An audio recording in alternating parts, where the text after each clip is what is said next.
Hi, Tim. Hi. Perfect.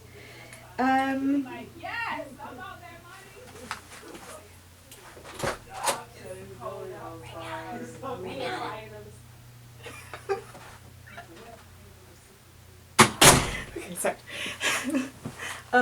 Okay, can you tell me your name, the institution you're affiliated with, and why you're here this weekend? Sure. My name is Tim Averill. I'm Wait, currently. I'm sorry. Oh, I know yeah. you think I'm crazy. Promise after this will work. Okay. Okay.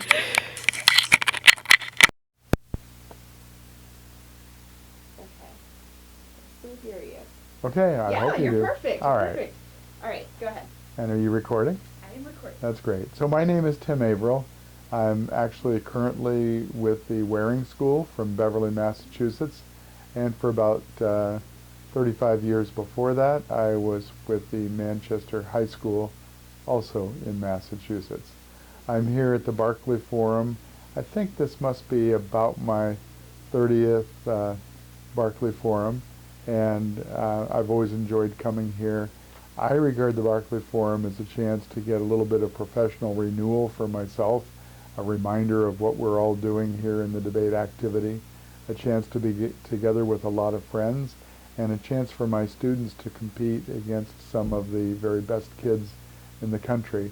So it's always a delightful challenge. We've made a lot of friends here at the Barclay Forum, and every time we come back here, we're sort of reminded of why it is we're in this activity, and what it is that we can be doing more for our students. Okay, so you talked to you've been around for 30 years. That's a very long time. How do you feel like debate policy has evolved in 30 years, and where do you think we are right now?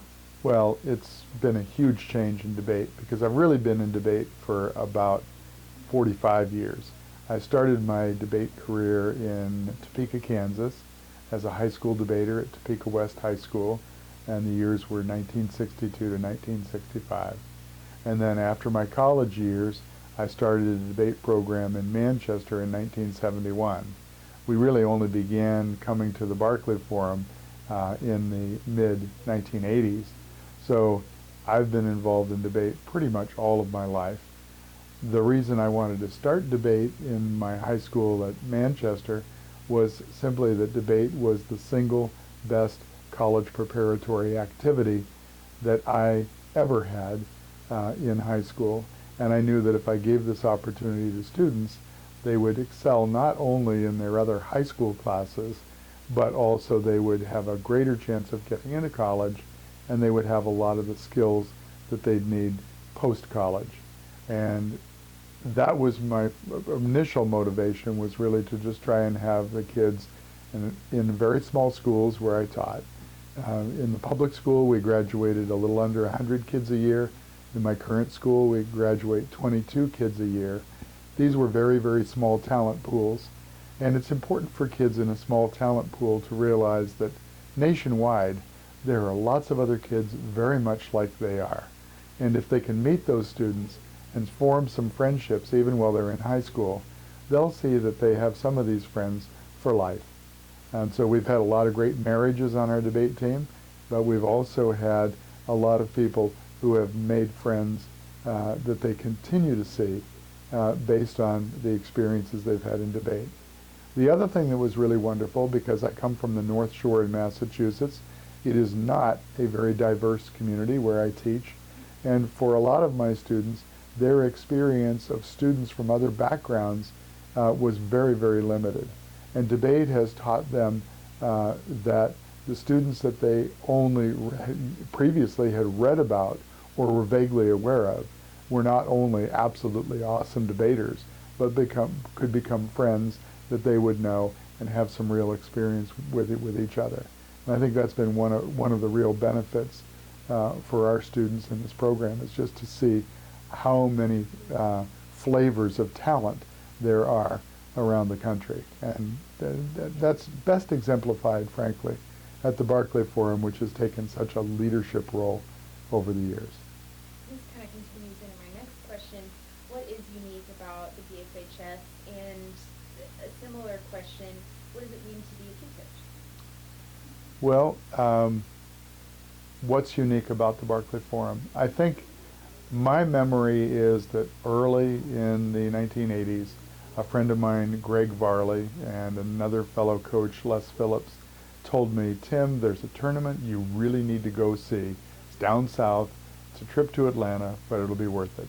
And I remember coming down and realizing that there was a completely different kind of hospitality being offered here, that coaches were being honored, that students were being honored, and that they were taking the time to talk to students about what debate meant beyond merely chasing trophies. And that was a time when we were doing a lot of chasing of trophies ourselves, and many other coaches were. But the Barclay Forum forced us to take time to think a little bit about the meaning behind the activity. And I liked that a great deal because I came from a tradition in the Midwest, in Topeka, Kansas, of what we called citizen judge debate. Debate coaches weren't allowed to judge. We had to persuade public audiences that our positions were good. We were not into a lot of debate rules or debate coaching or debate summer institutes. We were really basically operating out of our jacket pocket when we were talking as debaters. The Barclay Forum seemed to emphasize some of those earlier values of debate as good public discourse. But the other thing that I discovered when I came to the Barclay Forum is that while many people use the word diversity and say we're really open and we want to have everyone participate and there's lots of room at our table, the Barclay Forum was actually already doing that and has continued to do that a great deal more. As for the key coach distinction, it's one of the things that I've been fortunate to receive in my debate career, and I think that it is a very, very humbling kind of thing. I know this has been said recently in some of the gatherings that we have, but to me, being a key coach is an incentive to be the very best possible coach that I can be. Some people apparently thought that I was doing that well enough to be in the group, but I really feel that every year each of us has to renew our key. And when I spoke to the key coaches at one of the dinners at the Barclay Forum, this was probably now about 15 years ago, my theme was renew your key. And it was really a way of my saying that every year I need to come down here and get recharged and be reminded of what the values are that allowed me to become a member of this society, and to also get to know some of the newer keys and understand what they're going through and what brought them to the table as well. Because I think as I become older, I realize how inadequate a lot of my previous answers to questions were and how much I still have to learn. And so I feel that the Barclay Forum is actually quite young in a number of ways, and it's moving us in directions that we may need a little push or a little inspiration. And we get that each year. Yeah, you mentioned what is so unique about the BFHS is the social justice theme, and that does translate into coaches role modeling where debate can take you and how you use debate to treat other people. Can you speak more to the Barclay Forum's passion and commitment to social justice and how you believe debate interacts with social justice? Well, I very strongly believe in and support that. The Barclay Forum and Melissa directly was one of the first to develop the Urban Debate League concept. I know that Les Phillips and I and a number of other people in Massachusetts also tried to get the Boston Debate League started. But basically Baltimore, Texas, New York City, other areas were way, way ahead of us despite our good intentions. The Barclay Forum inspired us to keep doing that, and now I'm very, very pleased that the Boston Debate League is one of the most rapidly growing, one of the strongest urban debate leagues in the country. We've been able to hire Steve Stein, who is doing a marvelous job. Steve Stein, who recently became a key coach here. it's been really a marvelous thing. The Barclay Forum inspired me to become more involved, and in the first few years of the Boston Debate League, a debate education fund that my students established for me when I retired from my job in Manchester, was one of the larger funders of the Boston Debate League, and I really wanted to make sure that we followed through on that and continued that. At this point, the Boston Debate League is far bigger than anything we really can significantly provide support for, but that ongoing commitment is really, really important. So I think the Barclay Forum has inspired us in certain directions. I also know that plans are afoot to have the Barclay Forum and the key coaches become a stronger advocacy group. And I really welcome that. I've talked to some of the key coaches whom I respect very, very deeply about directions we need to move, and that we need to be more than a self-honoring society, but also a kind of self-pushing society where we have honest, lengthy conversations with each other about the direction debate is headed and how we ought to be responding and what we ought to be doing. And I really welcome that. Even though I'm old and eventually will be completely retired, I still want to learn the directions we can be moving and be part of that movement. It's something I've believed in because I grew up in the 50s and 60s in Kansas. My life was simultaneous with Vietnam War protests, the Civil Rights Movement, and these are things that I was committed to, was involved in many ways that I'm still proud of, but I also feel at this point in American history we have more work to do than we've ever had to do. And now it's extended beyond the initial issues we had to looking at things like recognizing the rights of women, the rights of transgendered people, gays, lesbians, queers, all those individuals who are marginalized day in and day out by a society which is increasingly based entirely on materialism. And I'm in some ways, I see the problem as being greater now than it's ever been. The Barclay Forum is more important. I somehow naively believed 7 years ago with the Barack Obama campaign that we were solving many problems.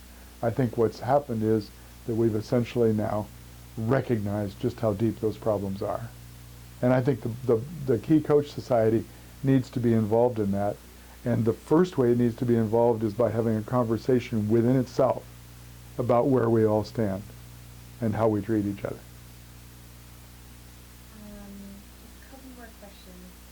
The first is, do you have any noteworthy memories from your time for 30 years as a coach, as a debate coach? Can be happy, sad, nostalgic, life lesson? Well, I have tons of them. I think my favorite memories are memories from our national tournaments and here at the Barclay Forum.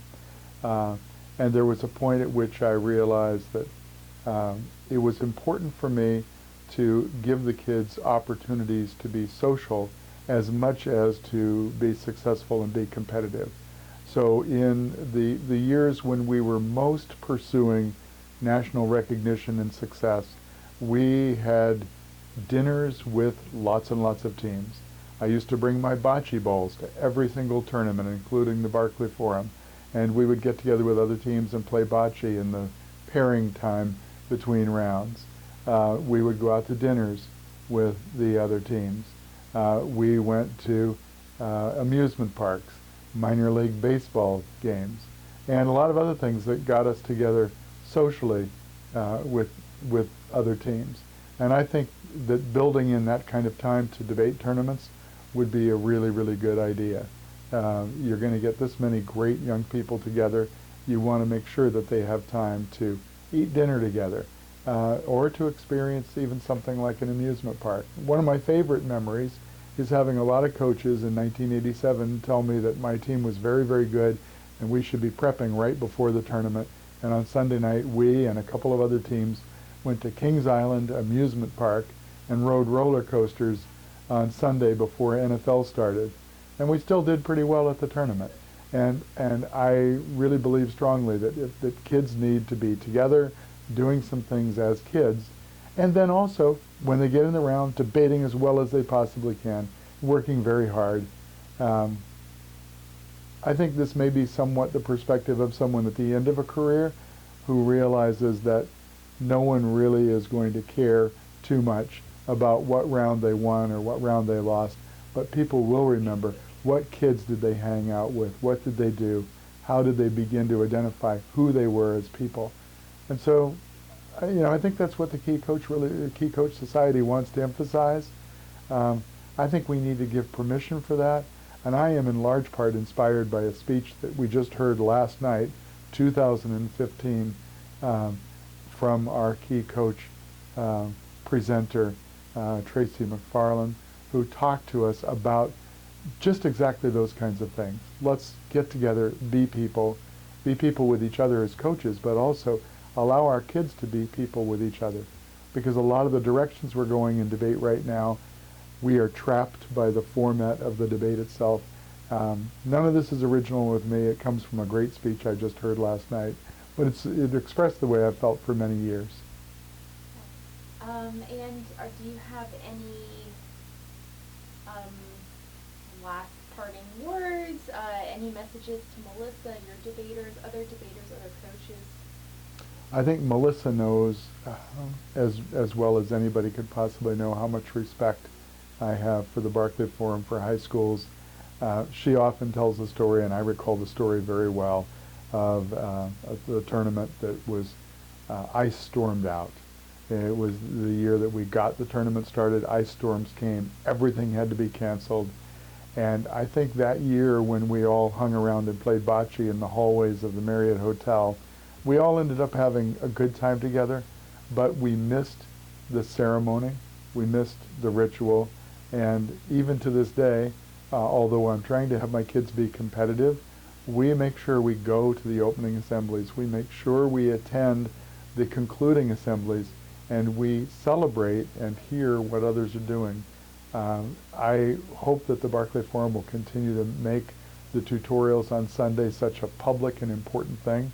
When my students are eliminated, which recently were eliminated pretty early, we love to go and watch and see what are the speech kids doing. What are the new works they're choosing as pieces? What is on the mind of original orators? How do the extemporaneous speakers function? These are all wonderful things for us to see. They're a celebration.